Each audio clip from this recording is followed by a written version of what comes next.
start our program. Thanks, Kathleen. Hello, everybody, and special welcome to the new people. We're thrilled to have you. This is one of our most popular retirement boot camp programs, I would say. Steve has been doing these with us for, wow, I don't know, a long time. Well, since shortly after COVID began. And this is one of them that we thought we probably, with a few exceptions, maybe in the spring, we can go to some local wineries or the spring and summer, but keep it on Zoom regardless of the pandemic, because we like the idea that people are sampling wine in the safety of their own homes. You don't have to drive, and it looks pretty cozy from where I'm sitting. So we welcome you. I really have nothing more to say except, oh yes, I do. Feel free to use the chat feature as for your own little comments. You're on the taste of the wine itself. What are you tasting?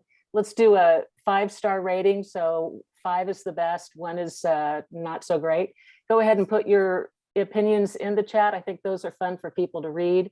And then if there's time after Steve's presentation, we can open up the mics and talk amongst ourselves, as it were. So without further ado, Steve, I will let you take it away from that gnarly vineyard you're sitting in tonight. Fantastic. Well, really happy to be here. Glad that I didn't have to travel to go anywhere, so that made it nice. So today we're going to taste some truly American wines. They have a really long story.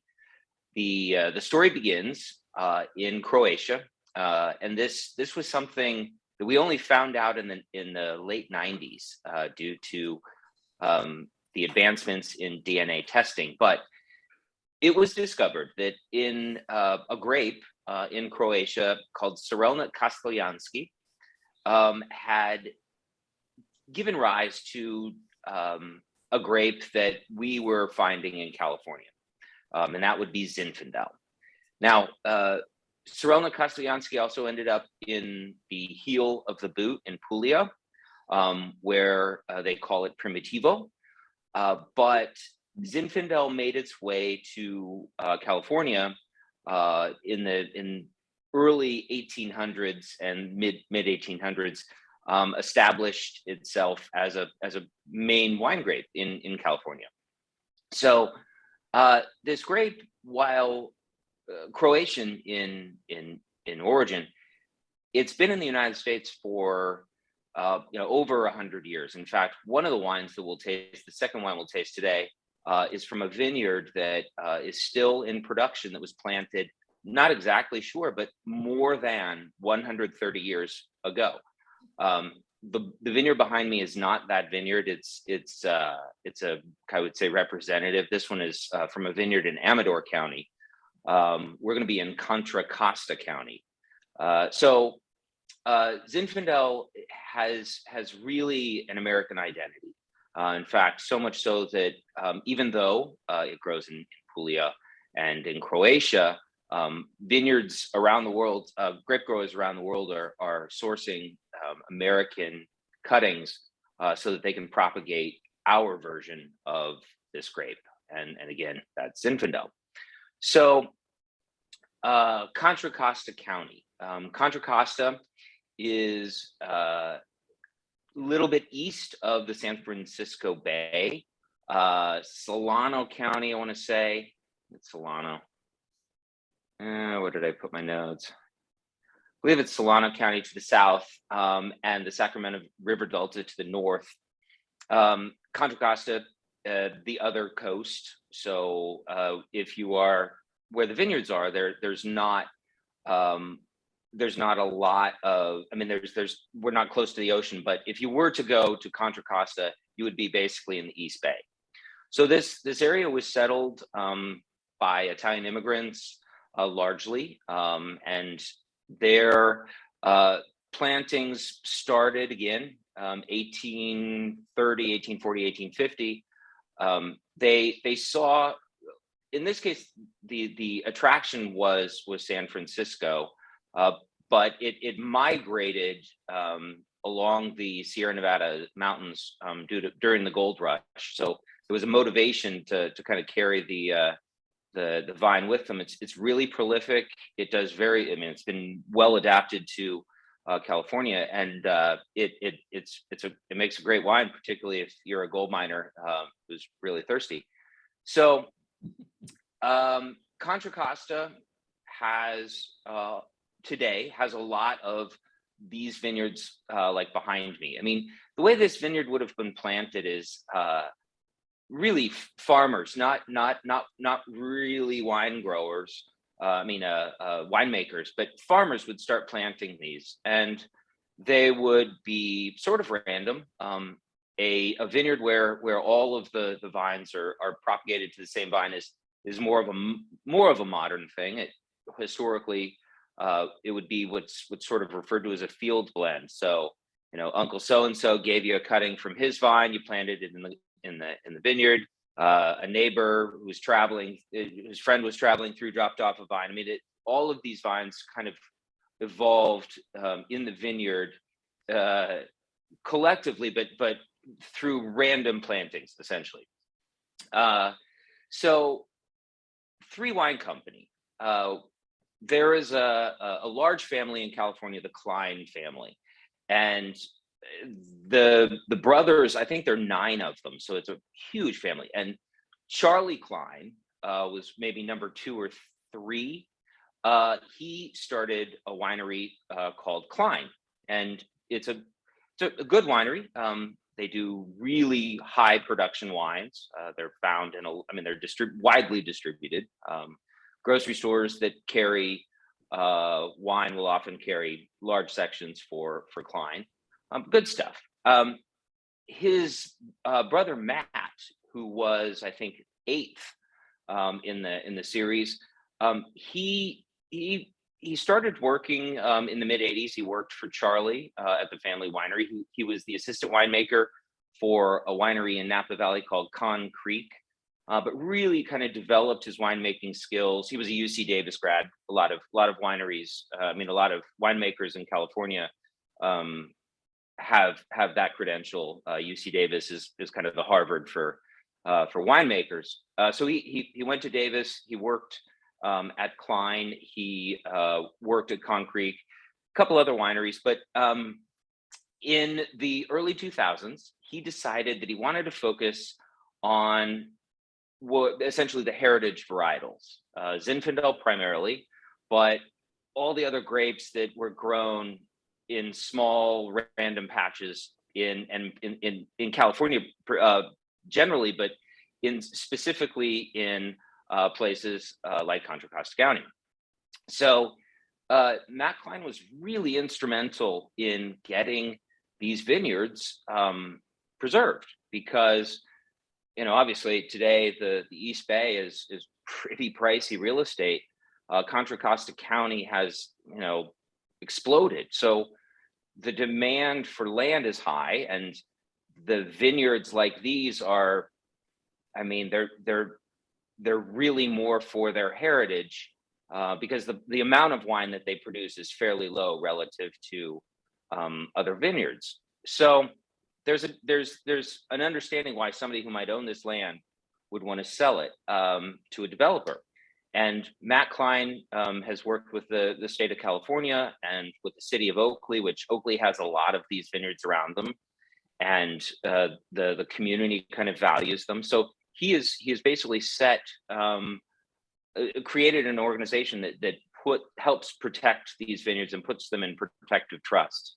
And it really is amazing. I mean, the vines are well established. They have really interesting quality. A vine this old is going to do some crazy things.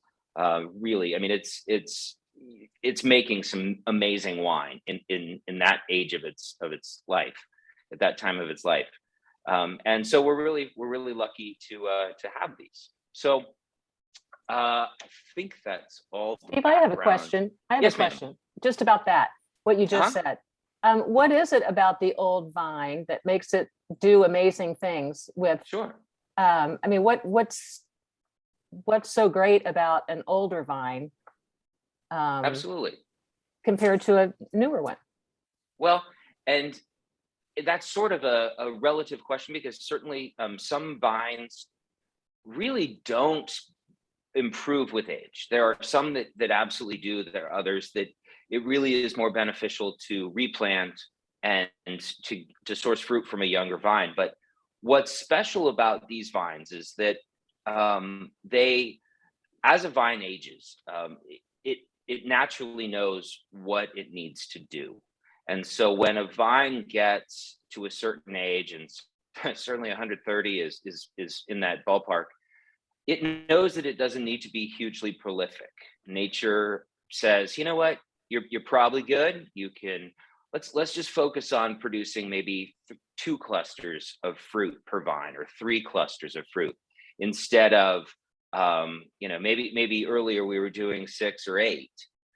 So the quality goes up, actually, because the vine is dedicating all of its energy, and in some cases, I mean, these vines are rooted in as deep as 40 or 50 feet in the ground. They go really deep, and they're drawing up nutrients from way below the surface, and because of their natural age, they're producing less fruit. So the fruit that does get produced is of really high quality. It's generally smaller, but the complexity of that fruit is high. Generally speaking, when in the production, I mean, in wine production, vineyards usually are not used for wine, or at least quality wine, for the first 5 years. It takes about 5 years for the vines to slow their growth enough that the quality of the fruit is improved. And then, for certain vineyards, say Cabernet in Napa Valley, maybe 20 years, 25 years, they will then replant the vineyard, because the quality, the yield drops such that it doesn't justify the added quality. But no, Zinfandel loves, I mean, there's a lot of really old vine stock in California, and it's amazing to taste these wines. I mean, they really there's a lot of history involved. Okay, and Gloria, who is from California, moved to Lawrence from California. She asked, my label mentions Clarksburg. Is this where the winery is, or the vineyard? I believe that's where the production facility is. Okay. Yeah. Clarksburg is it's in the Sacramento River Delta, and really, I mean, there's a lot of wine industry in Clarksburg. So my guess is I'm not certain, but my guess is that the winery is located in Clarksburg. That would make sense. Okay, and Jack, I'll ask your question too. I think people are waiting to get a little go ahead to taste the first wine, so we'll ask the next question a little later. Are we ready? Yep. All right. So the first wine that we're going to taste. Well, actually, before I begin there, the bottle the bottle is labeled Zinfandel, and this is important for people to know. Actually, there are 2 things I'm going to mention. It's labeled Old Vine Zinfandel. First of all, Old Vine is not a regulated term. So Old Vine, using that term is pretty much at the discretion of the winemaker. In this case, Old Vine is fairly old. I believe in this bottling, the vineyards range from about 50 to 100 years. It's sourced from many different locations.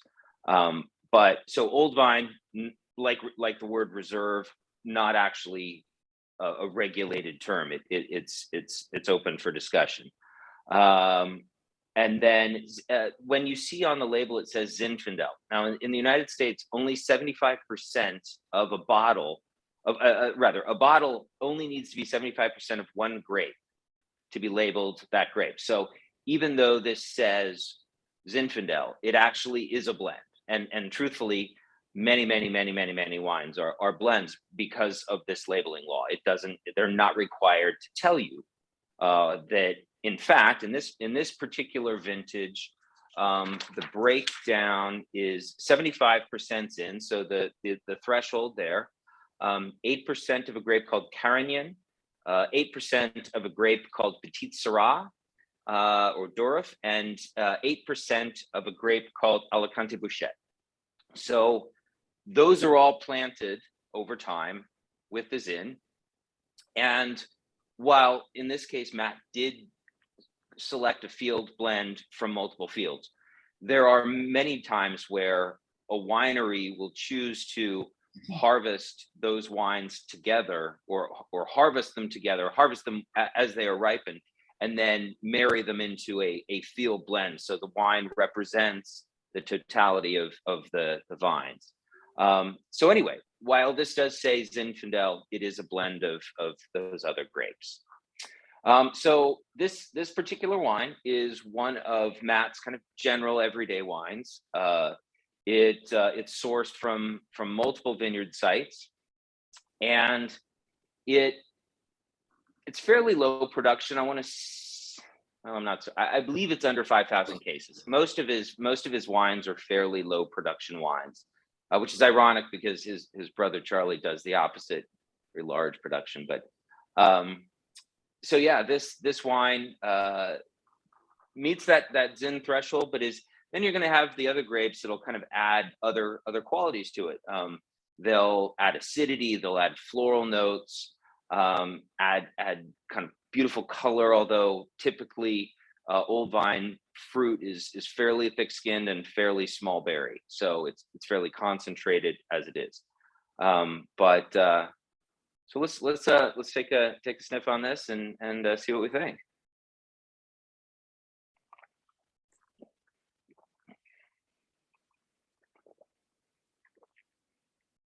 And again, feel free to put your first impressions in the chat if you want to. Oh, which one? Yeah, I don't think you mentioned which one we're tasting first. I'm assuming. Oh, I'm sorry. The one that was first, the lesser expensive one. Yeah. And actually, it's interesting. But yeah, this one was the $16.99 one. Let's see if I can put it into the frame. Hold it in front of you, like in front of your chin or your nose. There you go. There we go. Okay, so there we go. So you can see that the vines are what they're reflecting in this picture, and that's really, I mean, yeah, that's the essence of gnarly. And the funny thing is, actually, you can see in the label there's like a sky scene. The vines do get that way, where they'll almost move, they'll open up and come back together. I've come across a couple times artisans in California who will actually buy these vines when they finally do die, and will seal them, like bake them in a kiln and then polish them up and leave them as their kind of their natural self. And they're pretty cool art pieces. So if you ever come across it, think about whether you have some wall space. So on this guy, lots of cherry, lots of plum. It has sort of a kind of a wet earth, wet brick is kind of what I'm thinking. But yeah, Gloria says smoky. She says black cherry and smoky. Yep. And this one did see, both of these wines did see oak. So yeah, we're getting a little kiss of that barrel smoke. It's nice that it just kind of, barrel smoke and cherry notes really do work well together. I would say that I almost wish I had opened this a little earlier. I would definitely give it some time. It seems fairly tight. I mean, I've had this wine, previous vintages, previous bottlings many times before. It seems a little tight. So maybe just give it a little time to open up, and maybe even we can go back and kind of go back and forth between these two, because my guess is the other one is starting to open up as well. So yeah, we'll have some fun with that. Do you recommend swirling? Will swirling help? I know we've talked about this before, but I don't remember the answer. Well, it's yes, aeration, and it's almost a nervous tick among us. We just, it's any glass that we have in our hand, we swirl. Interestingly, like I'll swirl spirits, and you're not actually supposed to swirl spirits. It's just that habit. Yeah, this oxidation. I mean, one of the great things about this wine is that, again, it's a very small berry, very concentrated berry, and in the skin, it's got a lot of antioxidants. I mean, you think about it, this vine has made it through 130 plus years already. So whatever it's doing appears to be working. And they have to, by nature, they have to be able to protect themselves against sunburn and harsh weather and things like that. And so these wines have a lot of antioxidants in it. And unfortunately, while very good for our bodies, sometimes it's a little hard to get the knife under there and start prying out flavors and aromas immediately. But that's a cool thing. I guess I kind of like that. It's showing what it is. It's a wine that is simply had pretty concentrated chemically. I mean, complex rather chemically. So yeah, it's starting to. I mean, little cedar. I mean, it's starting to warm up and or open up rather, and more things are coming out of that. Caramel. But that's kind of one of the cool things about old vine fruit. It just has, it's rarely one dimensional. So shall we switch over to the other guy? Yeah, I've got a couple of, I got a couple of questions. Absolutely. So Shelley wants to know, if planted by Italian immigrants, where did the name Zinfandel come from? Oh, yeah, good question. And I have no idea. No idea. I'll Google it for you. Yeah, no, I have no idea where Zin came from. Yeah, I got nothing. All right. It is. I got more questions, but I'll okay. I'll ask Mr. Google the sommelier. Okay, so Jack wanted to know up here, did the popularity for the sweeter white Zinfandel contribute to Zinfandel being a less sought after wine than, say, Cabernet Sauvignon? Because to him, Zinfandel is one of the best red wines there is. Well, first of all, I tend to agree with that. I truly do. Maybe it's a sort of a proud that, I mean, again, even though it's not our native vine, it is our vine. And so maybe there's that, just the pride that, I mean, we stole Cabernet from the French. We didn't steal it. We borrowed it permanently. But most of the grapes, I mean, Chardonnay, Pinot Noir, Sauvignon Blanc, Tempranillo, I mean, Grenache, those all came from other places. Zinfandel is really one of those things that is captured, that reflects us. With respect to the white Zin, so it's a funny story, and it kind of blows my mind, particularly when you get to the ending. But basically, the way white Zinfandel came to be was a winemaker in California named Bob Trinchero was essentially trying to make a wine to thin out a Zinfandel. He had harvested some Zinfandel, and one of the things is it likes relatively, I mean, warm days, cool nights, but it tends to produce, I mean, part of the reason that the gold miners loved it, tends to produce a fair amount of sugar, and that can either be left in the wine or it can be fermented, and the gold miners preferred the fermented version. So Bob Trinchero had harvested some Zinfandel, and it was fairly ripe. And so what he wanted to do was to make essentially a rosé that he would use to cut the reds in. And there's an issue that happens sometimes with wine making. It's called stuck fermentation. Basically, the levels of nitrogen needed by the yeast drop to unstable levels, and so the yeast stopped eating. They just stopped. And so Bob was making this rosé of Zinfandel, again, that would be fairly bright acidity, so it would help lighten up this very sweet, potentially maybe boozy, potentially wine. And so he went to the tanks, and they had all had stuck fermentation, and so the sugar had retained in the wine, and he tasted it, and it sort of tasted like a melted Jolly Rancher, and he put it watermelon Jolly Rancher, watermelon Jolly Rancher, and he's like, we can't do anything with this. Put it in the tasting room, make it go away. And at the end of the season, they discovered they had sold out every bottle of that white Zinfandel. And so fast forward, I think I read this article maybe 2 years ago. Fast forward to almost now, that winery, Sutter Home, has profited $1 billion with a B dollars as a result of Bob's mistake. So it was actually an accident. It was never meant to be sweet.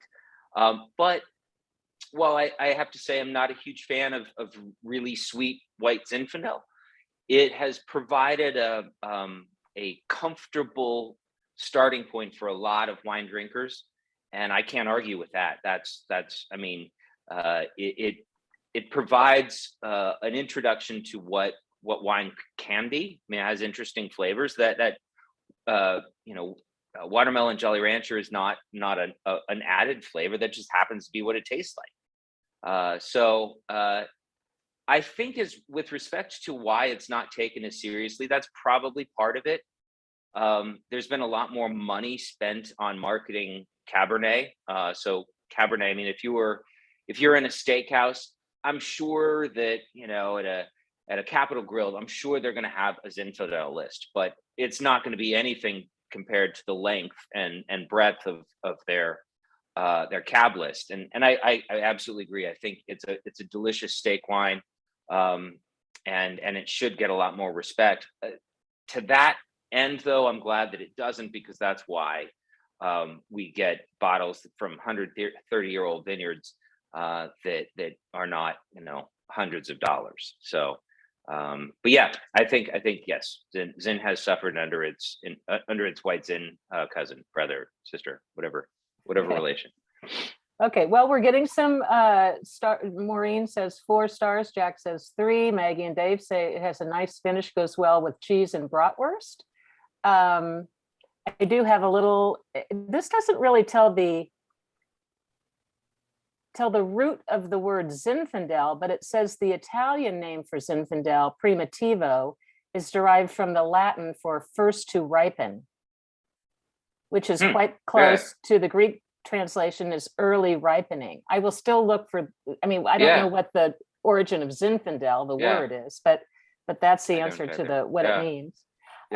We have another question, and I'm finding it right now. Oh, yeah, from the Carters. Why are the wines blended? To expand Zinfandel production with lower cost and quality grapes, or is it to enhance the quality of the ultimate product? It actually is as a desirable thing. There are uses for blend. I mean, blending definitely can be used for kind of cutting a product or expanding it. That is absolutely a possibility. However, as I said, it's unfortunate that in the American market, particularly, we've gotten used to the idea that wines are monovarietal, when in fact they're not. I mean, like I said, most wines are blends. Some wines do stand on their own, but I mean, for example, and they won't say this, but there's a very, very popular Pinot Noir from California, heavily marketed. And it contains a total of 10 different grapes, and only one of those is Pinot. So it's, and in that case, I would say absolutely, it's to expand production and lower cost. There's no question on that. But but blending typically is it's really more to create a complete product. There's certain, I mean, think about winemaking like cooking. There are very few things that can stand just on their own. I mean, even just the addition of salt and pepper will take something to a next level. So there are certain grapes that are used for color. I mean, in the blending process, there's certain grapes that are used for structure, tannic qualities, dryness, for floral aromas, for fruit flavors, for acidity. They're all texture, because every grape has its own qualities, and there are very few grapes that actually have every quality you would possibly want in that one grape. So blending typically is to enhance rather the quality of that particular wine, to the way the winemaker believes is best. Yeah. Okay. And Shelley, I'm going to save your next question for the next wine, because I think it'll be appropriate then too. So. All right. So this next wine is from a vineyard, again, that was planted in the 1880s. Don't know exactly when that was, but Marcus Bigelow was the farmer at the time, and he planted this vine. It is mostly Zinfandel in this case, although there's some other field blends. There's some Carignan, Alicante Bouchette again. So there are other grapes in the fields blend, but this vineyard was slated to become a housing development, and it was protected. It's funny, a lot of these heritage, and Bigelow is considered a so-called heritage vine. Heritage is kind of refers to vineyards that have been established for over 100 years, and oftentimes these vineyards are kind of in odd places. There's a very famous vineyard called Evangelo, and again, mostly Zin, but it's kind of sandwiched between a 1-hour motel, a trailer park, and a power and light substation. So it's really in a weird place for being arguably one of the greatest American vineyards that exists. But so Bigelow has been, again, the vines look like this, although the soil is different. The soil actually looks like beach sand, and that's probable. That's likely in many cases why these vines were able to survive this long. A lot of these old vineyards are located in that very sandy soil, and what that means is the vines have to go in search of water. And in the case of Bigelow, they estimate the roots are between 40 and 45 feet down, so they do not need to irrigate. And again, it's extracting all of that flavor from this vine. So let's taste this guy. And a closed nose a little bit on the beginning.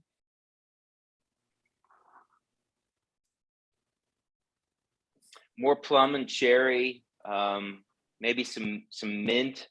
Again, kind of that wet concrete or wet rock, wet clay, wet brick, something in the background there. But yeah, we've already got a 5-star rating from the Altmans. They like it. Yeah.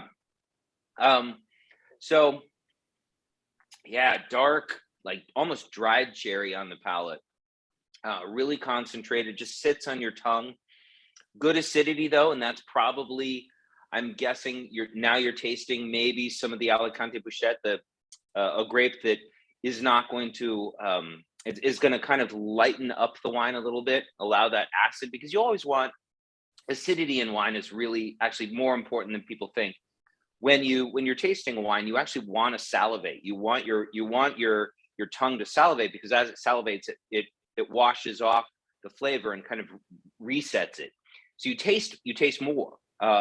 So acidity is really important in wine, and as an old vine wine, you're maybe, I don't know, large blueberries would probably be about the size of the berries. I mean, they're fairly small berries relative to other wine grapes, and certainly younger Zinfandel grapes. So fairly small, thick-skinned berries, not a lot of juice inside. The skin is where you find a lot of the flavor and complexity anyway. So it's having that blend is going to lighten it up. But this, I will say, this wine, I probably should have titled this, why every Kansan should love Zinfandel, because we do love steak, but where Zinfandel really, really, really shines is with our barbecue. And I mean our barbecue because it has just the perfect balance of fruit, of spice, of pepper, of wood smoke, of richness. And I mean, that's if you think about our barbecue sauce. So, a Carolina sauce, way too acidic. Wine is not going to love Carolina barbecue as much. Some of the smokier styles of barbecue where you're gonna get a lot of smoke, that it does like smoke, but it really, really loves Kansas City style barbecue. We just kind of hit the sweet spot. And a good Zinfandel, while amazing with a steak, is spectacular with Kansas City style barbecue. Wow. So I was thinking, there are three questions that I was thinking myself. So we're in tune, people. So when you say let it breathe for a while, how long is a while? And what I want to add to that question is, or do you make that determination? Do you have to open the bottle to know that you're going to want to let it breathe for a while? Do you make that determination on the first sip? Yeah, and it really is. Unfortunately, it's even bottle to bottle sometimes. Vintages will evolve. I mean, basically every bottle that when people describe the generality of an entire production of wine, so a vintage that maybe the producer made 50,000 bottles. It's really not possible to specifically say that each will behave in a certain way, for the simple reason that you're talking about 50,000 microcosms. Each bottle is going to do different things. Each bottle was bottled at a different time with different amounts of oxygen in it, with other things like that. And so sometimes it's even within the same vintage, just bottles behave differently. I as far as breathing, basically what makes a wine smell and taste is the chemical process of oxidation. And so you want to let it get to a point. And that, I mean, since we've been tasting these wines, there's more going on in these glasses. So I don't know whether you can develop a curve to see where it's going to hit its sweet spot. You'll kind of know that. But when you have a wine where you're like, I'm not getting as much as I think I should, that it probably needs a little time. It would benefit from some time. When it starts getting pruny, when you start smelling acetobacter, or kind of the smell, not of vinegar, because vinegar is really burns the nose, but kind of if you took vinegar and maybe diluted it in a large, a tiny little teaspoon and diluted it in a gallon of water. I mean, where that there's vinegar present, but it's not burning the nostrils. Then that you've probably crested. The wine is hit where it needs to be, and it's on the downward slope. Sometimes though that kind of oxidized or old wine smell blows off, and it just kind of reemerges. There's that possibility, but I think these two, they're both showing more and more, like as time goes on. And I think maybe tomorrow, it just corking these and sitting them on the counter and revisiting them tomorrow might be an interesting experiment. If consumption tonight is preferred, just keep swirling a little bit, swirl it, walk away, give it some time. But Clifton says it's improved a lot, after letting it breathe already. And he says he's tasting a bit of vanilla now. So Yep. so it's minutes, I asked because I thought, well, next time, would there be a wine that you would want to say in advance? You might want to uncork it, pop the cork, whatever. Yeah. 20 Well, minutes before we start or something Mhm, like that. mhm. But if it's not Yeah. predictable, we don't want to do that necessarily. Well, I would say that, and maybe we should just kind of make the rule. I would say maybe let's just routinely open the wines half an hour before the tasting. I mean, it's an arbitrary thing, but it at least will give that much time. It's even an hour. I mean, I apologize. I No, probably should have no. suggested no on these though, because they are of the on paper, these would be wines that should need a little time to open up on paper, and I should have But kind you of thought see, of that before. but you see, they're going to have dinner too. So it's going Yeah, to be yeah, yeah. delicious with dinner. Yep. So no Well, apology is necessary. and it's funny. I've often said that, and I don't do this anymore, but in designing a restaurant wine list, I think there's good reason for the people planning that list to buy the glass list to look at wines like this, because one of the biggest complaints with buy the glass wine is that you get a glass and it's just maybe it's now Thursday and it was opened Monday. It's tired and you can tell. But I actually had a wine the other day that I really didn't care for it the first time I had it, and the next day it was awesome, and I didn't expect it to be that way. I left it on the table just because I wasn't interested in it, and I went back just to see how it was, and it was absolutely delicious. Everything that I disliked about it just disappeared. So if people forget to open it, would an aerator help then? Like just aerators do help. Yeah, I mean I won't say that they do the things that some of the manufacturers claim they do. I mean, at the end of the day, it needs to. I mean, if you actually, truthfully, and I don't do this myself, so I'm just saying that this is an option. It's actually a thing to put wine in a blender. And the thing is, I make so many savory sauces in a blender that it would be my luck. I'd pour this gorgeous wine in the blender and it would end up like tasting like aioli or something. So I don't do that. But there are people who swear by putting wine in a blender because you're forcing the air into the wine. I don't know. I guess.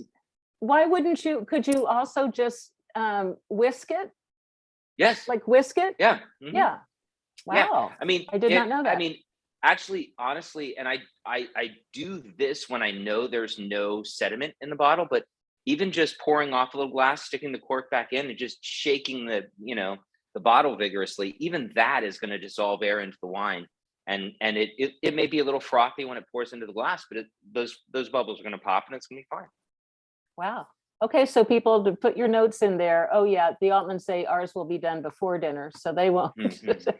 But blackberry dark cherry concrete is what I'm reading. Okay, Yeah. here's a question from Shelley that I was thinking myself when you first started. And this could be said for, I'm arguing, just about any wine region, certainly in California. But how do these vintners protect their land from developers? I mean, it seems like they would be constantly fighting off offers or entertaining offers maybe, but still that's got to be a giant part of just owning a vineyard. It is. I mean, now where there are vineyards, those have that, let's say, I mean, let's even back up to the 60s and 70s, the 1960s and 70s, not the 18. Those vineyards were either zoned for that or were brought into that as protected zoning. So in most cases, vineyards, I mean, if you went and bought a vineyard in Napa Valley, you would have no ability to build on it. You would have to keep it as either a fallow field or a vineyard. Okay. And more than likely you would want to keep it as a vineyard just because you probably paid, $500,000 to $1 million an acre for it. So you definitely want it producing. But what unfortunately what's happened with these is these predated all of the zoning. And I mean, in the case of Evangelo, I mean, really, yeah, it is not where it should be, but it's where it was. And so even though its neighbors are Power and Light and a no-tell motel, it was there first. And so there isn't the protection of that vineyard. What happens is organizations set up trusts, and in the case of Bigelow and in the case of Evangelo, those trusts now prohibit any development. In fact, in the case of Evangelo, the power California Power and Light, Pacific. Anyway, their power company wanted to expand that substation, and they were prohibited from doing so because it encroached upon the vineyard. So, but no, these heritage vineyards are protected by the simple desire to keep them in existence. Nobody will be around the next time a 130-year-old vineyard, planted today, comes of age, and it's an irreplaceable thing. And so they're having people who are willing to forego a lot of money. I mean, my belief is that in the cases of many of the heritage vineyards that essentially the owners are paid handsomely to sell it to this trust. There may be they look to find a happy medium where the vineyard stays and the owner is transferred into. I mean, the ownership is transferred into something that's protected. Yeah, and as Jack is pointing out that don't underestimate the value of the tourism trade. Obviously, California Absolutely is well aware of the value of that. Yeah. Yep. No, the city of Oakley, they have a lot of. I mean, the first Zinfandel we tasted, that's from vineyards surrounding Oakley, and the city of Oakley has a fairly large wine tourism business because people, I mean, they get to experience this. So yeah, no, absolutely, wine tourism. Lots and lots of money is spent on wine tourism, and there is great justification to have these vineyards protected, financial and otherwise. Sure. Yeah. Okay. What do you all think? You like it? Those of you who have you can't see everybody at the same time. I would say definitely if you do eat meat and you can track down some barbecue, awesome. Cheese, these wines love, I mean, they love food. I mean, meatloaf is spectacular. I mean, any pasta with red sauces and pizza, definitely fair game. I mean, they're very food versatile. And again, back to that original statement, I don't understand why they don't get more respect on certainly a restaurant wine list, because while Cabernet is amazing, it doesn't appeal. It doesn't work with many types of food. And big booze. I mean, the other thing about Zinfandel is it doesn't make one style. There are certain styles that, I mean, if you go to say Paso Robles, which is about equidistant from San Francisco and LA, the Zin is, I mean, it's a warmer region. The Zin is really rich and big and bold. But you go up to say Mendocino in Northern California, and it's more like cranberry and not tart, but kind of tangy red fruits, a lot lighter in body, lot lower in alcohol. So Zinfandel as a grape is really food friendly. So we have another question. Speaking of tourism, do you host any tours through City Wine Market, or if not, do you recommend any that people might want to check out? Actually, in 2018, we did start a food and wine travel program, and we unfortunately we were able to do 2 trips. We visited. We took about 20 people to northern Spain, and about the same number, little bit less. I think we had 18 people In 2019, we went to Piedmont in northern Italy. In October of this year, COVID interrupted a trip to Portugal, which we're hoping to redo at some point in the future. We do have an October trip to northern Spain and to Bordeaux that is sold out, but we are looking to start scheduling for 2023. So yes, we do. Wine travel of any kind is a good thing. Going to the source, kind of seeing where this is from, where it's derived, from where it's derived. I mean, that's fun. Plus, wine country is notorious for having good food, and if you like to eat and drink, you could do a lot worse than wine country. So true, and good climate typically. Absolutely. Okay. Oh yeah. See, Kathleen says it keeps improving with time. The wine. Yeah. I mean, it's Yeah. just Yeah, you very just good. have to have patience. Well, and that's actually wine can teach a lot of lessons, and certainly a 130-year-old vine has probably something to teach from us. But maybe that's its lesson. Its wisdom is be patient, son. It's the wisdom of the granddad. Actually, it's funny. There is a famous Zinfandel vineyard in California called Grand-Père, and so there's a lot of reference to the elder statesmen, the village elders, kind of thing. And so is it fair to assume that these old vines, like the ones behind you, require less maintenance, less water, Yeah. fertilizer, Mhm. whatever? That was another question. They do minor pruning. They in most cases they are dry farmed, so there actually is no irrigation. They have I would guess. It looks like in the background they may have planted some cover crop, just cause. But no, part of the reason that they're still here. You think about it, these vineyards survived. They survived Prohibition. They survived times when there wasn't a desire there wasn't the ability to profit from making wine.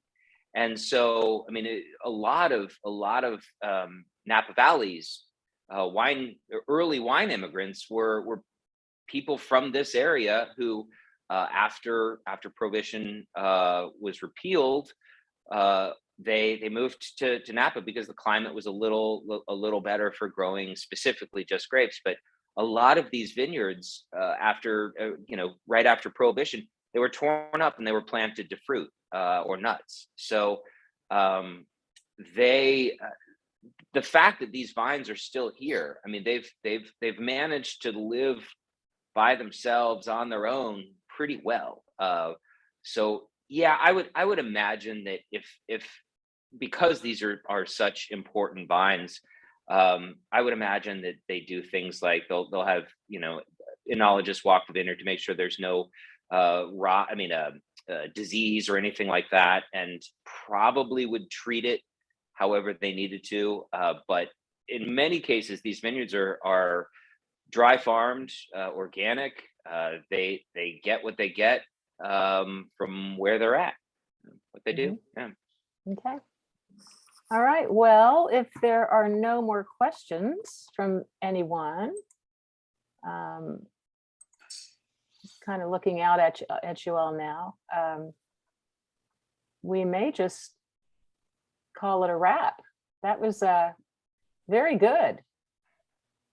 Thank you so Yes, much. wonderful. I think people are happy. Oh yeah, let's applaud.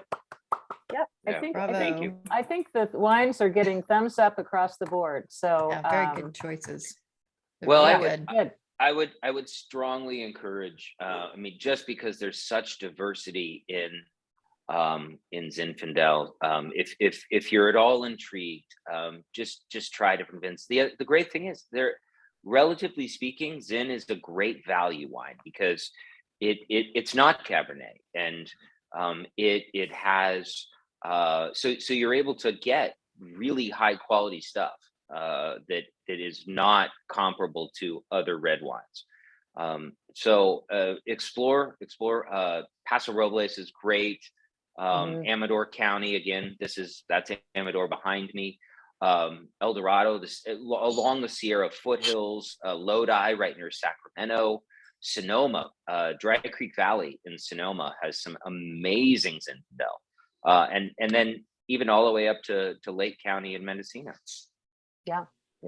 I think it's my post-pandemic dream to combine food and wine for one of these deals. And in fact, Gary Minden had a dream to have everybody up to his country place and sample all the different barbecues from Kansas City and have a tasting event, like a barbecue, and add some Zinfandel to that, Gary. Yeah. Let's think about that. A barbecue Okay. tasting. A barbecue tasting would be outstanding. Yeah. Oh, and we have a suggestion on Ridge wines. Would love to see a feature on Ridge wines. Oh, absolutely. Sometime. Ridge is one of my most favorite wineries ever. Great. Yeah, no, absolutely. I would love to do Ridge. The unfortunate thing is Ridge has climbed in price. I mean, what used to be in the mid 20s really did blow up in the last 10 years. And I mean, one of my favorite wines, Ridge Geyserville, actually two favorite wines, Ridge Geyserville and Ridge Lytton Springs, both have gone from about $35 up to $50 in the last 5 or 6 years. So but Ridge, they have some of the most pedigreed Zinfandel in California. Yeah. Yeah. Yep. Well, maybe that's a way to make it work with something a little bit more accessible too. Like, absolutely. We'll put our thinking caps on. And actually, Ridge has some other wines that would also be, I mean, blends and other varietals that are less kind of more esoteric or less common. That would be so a Ridge tasting. That would be a lot of fun. Yeah. Okay. All right. Steve, thank you again. Thank for you. a great program. We really appreciate it. And My pleasure. We appreciate everybody that joined us on this snowy day. Yeah, no, I love the so glad clapping nobody had to mimes. go anywhere. I love the clapping mimes. Anyway, have a great Thank rest of your week and weekend, and we will see you next time, everybody. Be well. Okay. Yeah.